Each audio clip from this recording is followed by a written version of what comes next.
बोलिए एक बार जोर से, जय भीम।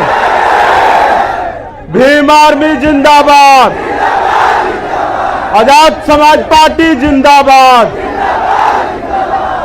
चंद्रशेखर आजाद जिंदाबाद।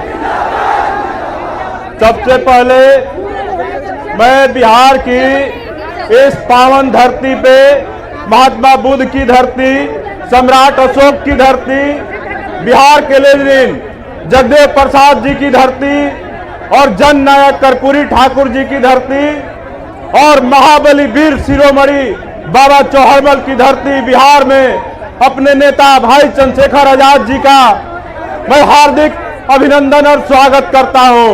आज की इस महारैली में चूंकि हमारे नेता चंद्रशेखर आजाद जी हैं तो मैं बहुत कुछ नहीं कहूंगा, क्योंकि बिहार के तमाम जो मुद्दे हैं उन मुद्दों पे बोलने के लिए भाई चंद्रशेखर आजाद जी खड़े हैं। लेकिन मैं आप सबके बीच में ये कह देना चाहता हूं कि बिहार के अंदर Bahujan Samaj, SC, ST, OBC, धार्मिक अल्पसंख्यक, पिछड़े, मुसलमान, जैन, सिख, ईसाई कहीं भी किसी कमजोर और शोषित वंचित के साथ अन्याय, अत्याचार, शोषण, बलात्कार जैसी घटनाएं होंगी तो बिहार के अंदर शासन और प्रशासन का बैंड बजाने के लिए बिहार की भीम आर्मी मजबूती के साथ खड़ी है और अब हम सबके शोषितों वंचितों की लड़ाई मजबूती के साथ लड़ने का काम करेगी। मैं आप सबको इस मंच के माध्यम से कह देना चाहता हूं कि बिहार की सरकार हमारे हक और अधिकार की कटौती लगातार कर रही है। आप देख रहे होंगे कि 2011 के जो होमगार्ड के जवान हैं उन्होंने रिटन परीक्षा पास कर लिया, उन्होंने फिजिकल की परीक्षा पास कर लिया और उन्होंने मेरिट लिस्ट में भी जब नाम आ गया तो यहीं बगल में बिहार के मुख्यमंत्री नीतीश कुमार जी का कार्यालय है और उस कार्यालय में बैठे हुए नेता भी सुन ले कान खोल के कि हमारे होमगार्ड के भाइयों का नियुक्ति पत्र आप जल्द से जल्द दे दे, नहीं तो भीम आर्मी अभी रैली के माध्यम से आपको चेतावनी दे रही है। जरूरत पड़ी तो पूरे बिहार के भीम आर्मी और होमगार्ड के अभ्यर्थियों के साथ मुख्यमंत्री निवास का भी घेराव किया जाएगा। और एक मुद्दा है, बिहार के SC, ST कर्मचारियों को प्रमोशन नीतीश कुमार जी ने रोक दिया है, जबकि और जो है OBC के, EWS के और जनरल के अभ्यर्थी और जो नौकरी कर्मी हैं उनको प्रमोशन दे रही है। लेकिन सुप्रीम कोर्ट का हवाला दे करके नीतीश जी बिहार में हमारे कर्मचारियों का प्रमोशन रोक करके रखे हुए हैं। तो हम आपको यही कह देना चाहते हैं कि हमारे कर्मचारी लोग अभी सहमे हुए हैं, लेकिन कर्मचारियों के साथ अब भीम आर्मी खड़ी हो गई है और कर्मचारियों के हक अधिकार के लिए भी नीतीश कुमार जी से सवाल और जवाब पूछा जाएगा। एक मुद्दा और है कि बिहार में चौकीदार और दफदार की नियुक्ति की प्रक्रिया बिहार की सरकार ने बदल करके उसको सबके लिए खोल दिया है। तो नीतीश कुमार जी से हम पूछना चाहते हैं कि जब बिहार में मछली का व्यवसाय सिर्फ एक जाति के लोग करते हैं और आजादी के पूर्व से चौकीदार और दफदार की नौकरी एक ही जाति के लोग करते आ रहे हैं, दलित समाज के लोग करते आ रहे हैं, पसवान समाज के लोग करते आ रहे हैं, तो नीतीश कुमार जी आपको पसवानों के सिर्फ चौकीदारी जिससे रोजी रोटी और परिवार का 2 टाइम का भोजन और पालन पोषण होता है उसको खत्म करके और उसके सीटों को जनरल को दे करके आप जो पसवानों के पेट पे लात मारने का काम कर रहे हैं, तो मैं आपको बता देना चाहता हूं कि हम बाबा चौहरमल के वंशज हैं। जब तक आपका अकड़ और आपका कानून नहीं तोड़ेंगे तब तक छोड़ेंगे नहीं। आप सब इस बात पे एग्री है कि नहीं है? और बिहार के अंदर हमारे पासी समुदाय के ताड़ी व्यवसाय के नाम पे बिहार पुलिस के जो पदाधिकारी हैं, जो उनके पुलिसकर्मी हैं, वो लोग आए दिन पासी समाज के घरों में घुस करके ताड़ी के नाम पे उनके जा करके घरों में महिलाओं से बदतमीजी करते हैं।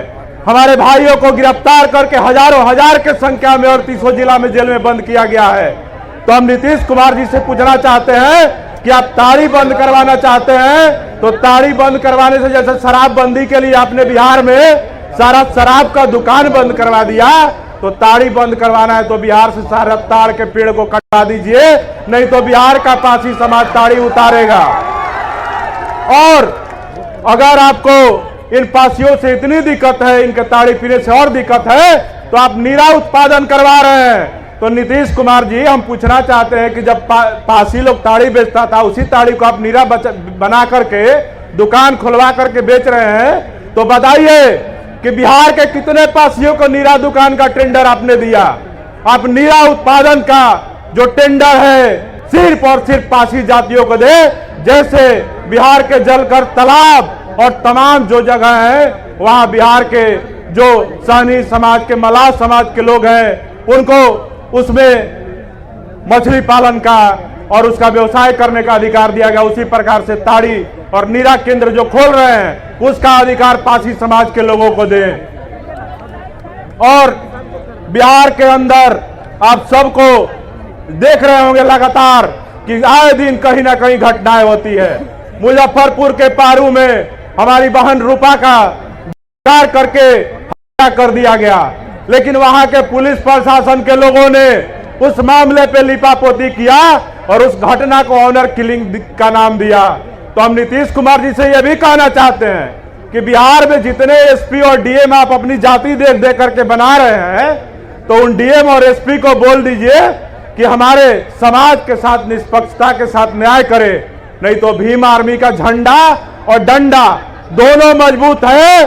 हम लोग आपके प्रशासन, पुलिस के जो पदाधिकारी हैं, जो एसपी हैं, उनका अकड़ उतारना भी हम लोग बहुत अच्छे तरीके से जानते हैं। और बिहार में आए दिन तमाम घटनाएं होती है, चाहे मुजफ्फरपुर का पारू का घटना हो, अभी 13 साल की एक बेटी धनरुआ की रहने वाली, उसका बलात्कार कर दिया गया, लेकिन 20 दिन बीत गए मामले को, अभी तक अपराधी गिरफ्तार नहीं हुआ है। तो मैं पटना में ये कार्यक्रम हो रहा है, तो मैं पटना के एसएसपी साहब और उनके कई जिम्मेदार थानेदार यहाँ पे सुरक्षा में आप सबके लगे हुए हैं, मैं उन सब के माध्यम से कह देना चाहता हूँ कि बिहार के जो मुख्यमंत्री हैं नीतीश कुमार जी, और आप अपने पटना जिला के एसएसपी साहब, धनरुआ के मामले में अगर 1 सप्ताह के अंदर जो कारी है अगर उसकी गिरफ्तारी नहीं होती है, तो भीम आर्मी न्याय करने के लिए अलग तरीका अपनाएगी और वहां पे इतना विशाल और जोरदार आंदोलन होगा। वहां पे एक मामला और आया है कि 3 महीने पहले हमारे एक दलित भाई की, रविदास समाज के भाई की 3 महीना पहले हत्या कर दी गई, लेकिन उस मामले में उस गांव के दबंगों के डर से उस परिवार ने एफआईआर तक दर्ज नहीं कराया। तो हम पूछना चाहते हैं, नीतीश कुमार जी शासन सुशासन की बात करते हैं, क्राइम पर जीरो टॉलरेंस की बात करते हैं, तो नीतीश कुमार जी कहां है जीरो टॉलरेंस? बिहार में दलित की हत्या हो रही है, एफआईआर तक दर्ज नहीं हो रहा है। तो मैं आपको कह देता हूं कि पटना के एसएसपी साहब कान खोल करके सुन लीजिए, जल्द से जल्द उस मामले में गिरफ्तारी कीजिए और जिसमें एफआईआर नहीं हुआ है उसमें एफआईआर दर्ज करवाइए, नहीं तो भीम आर्मी 1 सप्ताह के बाद पटना एसएसपी के कार्यालय का घेराव करेगी। आप सब आएंगे कि नहीं आएंगे घेराव करने? बहुत बहुत धन्यवाद। अभी आप देखिए बिहार में एक मामला और आया है। हमको तो दुख होता है कि हमारे समाज में कौन कमजोर है कौन मजबूत है समझ में ही नहीं आता है। गांवों में कहा जाता है कि जो दरोगा बन गया उसके परिवार पे कोई आंख नहीं दिखा सकता है, लेकिन बड़ा दुख का बात है कि अभी 1 सप्ताह भी नहीं बीता, बिहार के सीतामढ़ी जिला में परिहार थाना के जो प्रभारी हैं वो दलित समाज से आते हैं और उसी बिहार के नीतीश कुमार के प्रशासनिक पदाधिकारी एक ब्राह्मण महिला जो वहां पे अंचलाधिकारी के पद पे है, सीओ के पद पे है, वो एक दलित थानाध्यक्ष को चप्पल से पीटने का काम करती है। तो हम आम जनता हैं तब भी सुरक्षित नहीं है। जब हम सरकार में हमारे 6 सांसद 38 एमएलए हैं फिर भी हम सुरक्षित नहीं है। हमारी आवाज को उठाने वाला विधानसभा में कोई नहीं है। हमारे थाना प्रभारी बन जा रहे हैं फिर भी सुरक्षित नहीं है।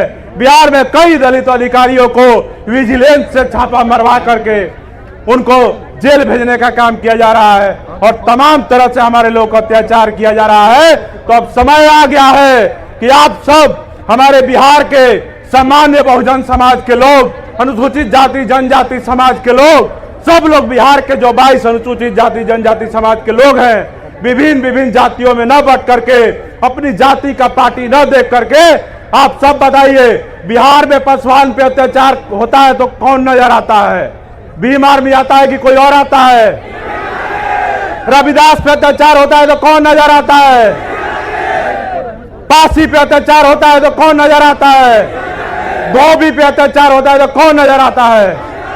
गया में संजय मांझी का हाथ दिया गया, उस पे कौन नजर आता है? तो जब हर मामले पे भीम आर्मी नजर आता है तो हम आप सबसे पूछना चाहेंगे कि जब चुनाव आ जाता है तो उस समय आप अपनी जाति, अपना नेता देख करके आप उसको क्यों वोट दे देते हैं? तो आज आप बताइए, यहां से हाथ उठा करके कि 2025 के जब विधानसभा का चुनाव होगा और आजाद समाज पार्टी कांसीराम हम सबके नेता चंद्रशेखर आजाद जी का जो प्रत्याशी होगा, क्या आप सब उसको वोट देंगे कि नहीं देंगे? सब लोग हाथ उठा करके बताइए, बिहार में आजाद समाज पार्टी को मजबूत करेंगे कि नहीं करेंगे? भाई चंद्रशेखर आजाद की तरह जैसे नगीना की जनता ने उनको चुन करके संसद में भेजने का काम किया, आप सब लोग बिहार से जब आजाद समाज पार्टी का प्रत्याशी खड़ा होगा उनको विधायक बनाकर भेजेंगे कि नहीं भेजेंगे? ठीक है, बहुत बहुत धन्यवाद। समय की कमी है, मैं बहुत कुछ कहना था, लेकिन मैं अपने सारा जो बाकी का समय है अपने नेता भाई चंद्रशेखर आजाद जी को देता हूँ। जय जय जय जय जय भीम, भीम आर्मी जिंदाबाद, आजाद समाज पार्टी जिंदाबाद, चंद्रशेखर आजाद जिंदाबाद। बहुत बहुत धन्यवाद।